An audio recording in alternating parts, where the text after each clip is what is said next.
Today I am going to show in this video how to edit your custom dictionary on your Microsoft Edge browser.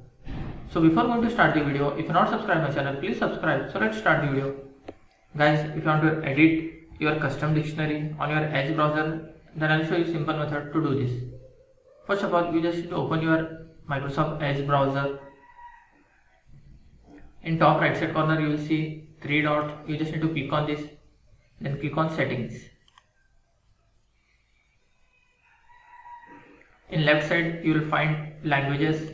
Click on the languages, come to the right section, scroll down. Here you will find customized dictionary. You just need to click on this. Here you can see add a new word. For example, I will add as AndWin tech. Then click on add a word. Here you can see this word has been added to your Microsoft Edge dictionary.